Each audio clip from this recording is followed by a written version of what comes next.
My son wouldn't bully anybody. My son's not like that. Well, and anyway, you have no proof that my son wrote any of that. Well, maybe, so I'm sorry. Maybe I don't want to hear it. Get round, maybe they will sort of... Right. No, sorry. Okay, stop. She's too much for me. That's drama. Ooh.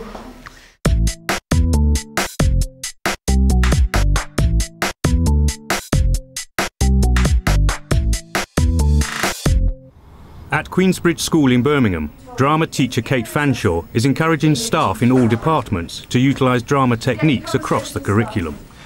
The whole idea of using drama as a vehicle for teaching is one that's at the heart of the school because we're a specialist college in the performing arts. So Kate's involvement working with other drama teachers and with other artists was one starting point for this work, but the other starting point was the fact that we have a commitment to using the arts across the curriculum to make teaching and learning more exciting. Drama education expert Jonathan Neelands has been integral in helping Kate to introduce her ideas to the staff. I've been involved with Queensbridge School for about 6 or 7 years now, originally through Helen Reeves, the Vice Principal who was Head of Drama, looking at assessment frameworks. More recently, last year, as part of a Creative Partnerships project involving a number of schools, of which Queensbridge was one, and Queensbridge's particular interest was in looking at the uses of drama across the curriculum. We came in and did some workshops. And now, of course, next year they plan to develop and extend that work, and I'm very excited about being involved with that as well. I think that drama is a very balanced way of teaching and learning. You know, if you think about it, students are using language, they're using their bodies, they're using space, they're responding visually as well as cognitively. It's very comprehensive in terms of the different intelligences, different approaches to teaching and learning that are included within any single drama session. If you take multiple intelligence theory, you've got 7 or possibly 8 different modes of learning. In a good drama classroom, 5 of those are being used. The kinesthetic learning clearly, but there's interpersonal and intrapersonal. There's certainly an awful lot that uses language, but drama's visual as well. Using drama in the classroom came about quite organically. Staff came on board very quickly and they were keen to try out drama strategies in their classroom, active learning techniques. Kate holds regular seminars open to any interested staff to demonstrate a variety of active learning techniques.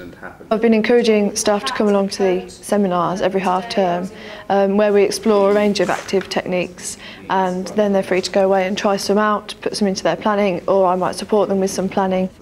Teachers in different subjects are made to think of ways in which Kate's techniques might be useful in supplementing their own teaching. Someone was like an eco-warrior, someone was for intensive agriculture, and they had to argue their point and ask each other questions. Probably getting into roles in terms of maybe a kid from a developing country.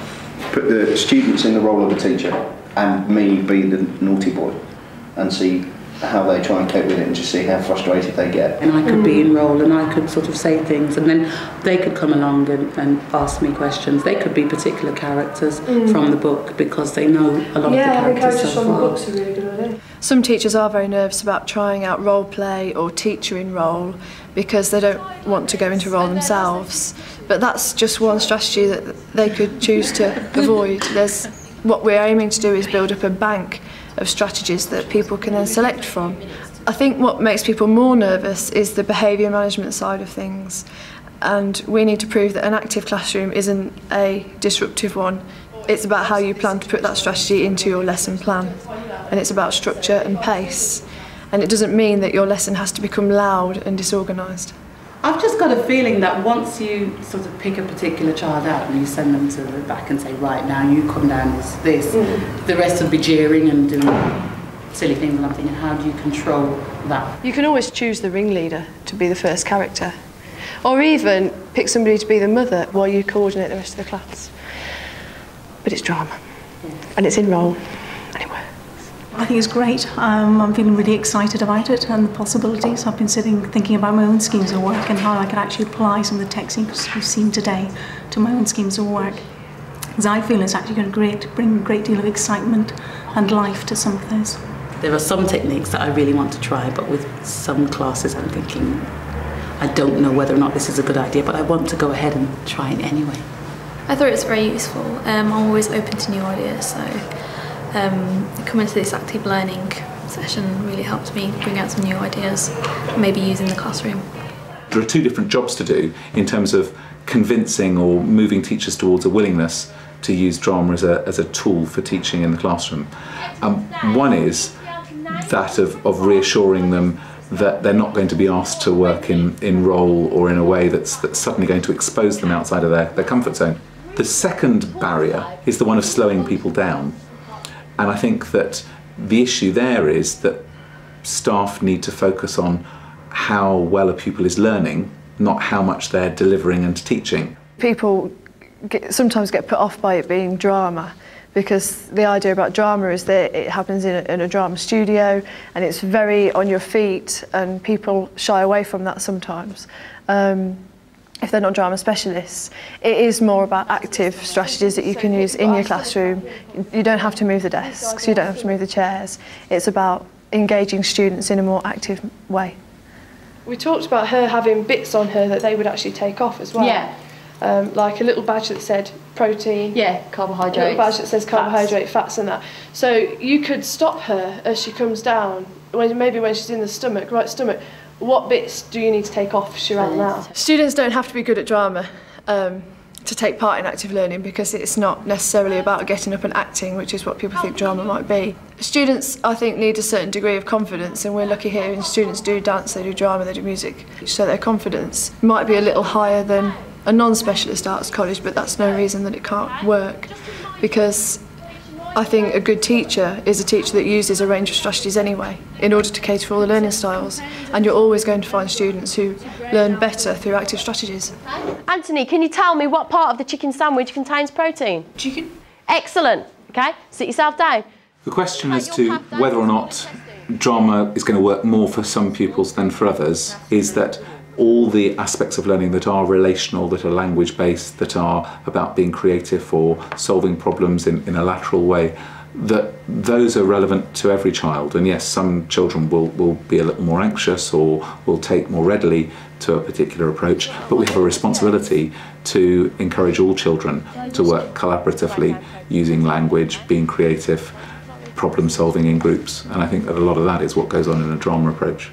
I think one of the reasons active learning strategies have been so popular from when we started in Queensbridge is because we did a big survey of the styles in which students learn, and we categorised them into visual, auditory or kinesthetic learners, and a lot of our students came out as kinesthetic learners, ones who learn by doing or with active strategies.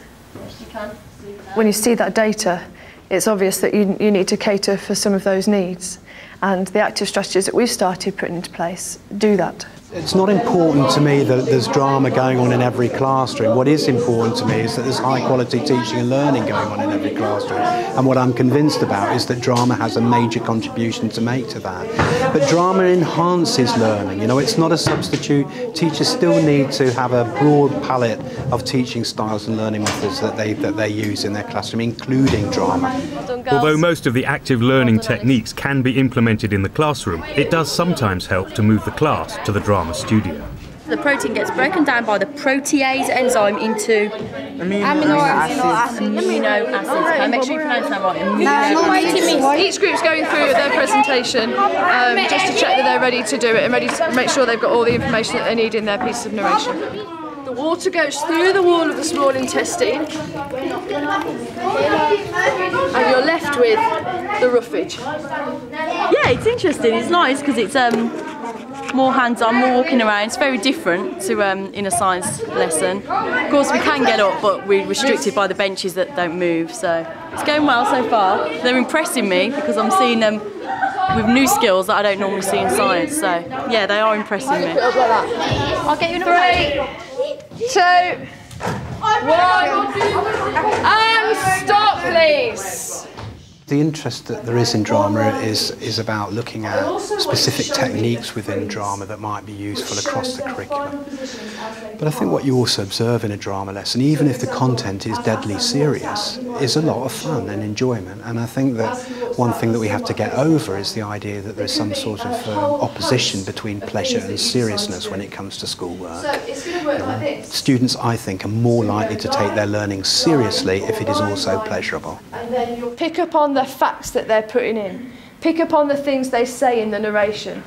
Pick up on the actions that they do to show you. Because if you watch their actions and movements, it might help you to remember it better. Digestion starts with mechanical digestion, which is chewing. After the food is broken into smaller pieces, it passes down the gullet. It's a great idea, instead of just writing down in your book what you would do, it's a great idea to act it because you know what you're doing and how the system works.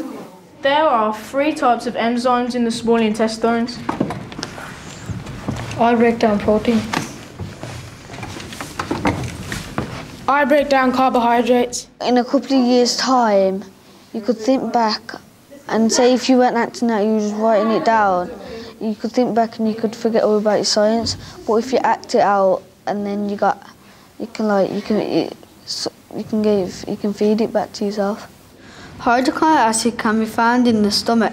This kills the germs and makes ideal condition for the protease enzymes. I think it's fun. Like, sometimes science lessons are a bit boring, but like it's just mixed it about together and made it really fun. So I've really enjoyed it. The large intestinal material is passed to the rectum where it is stored.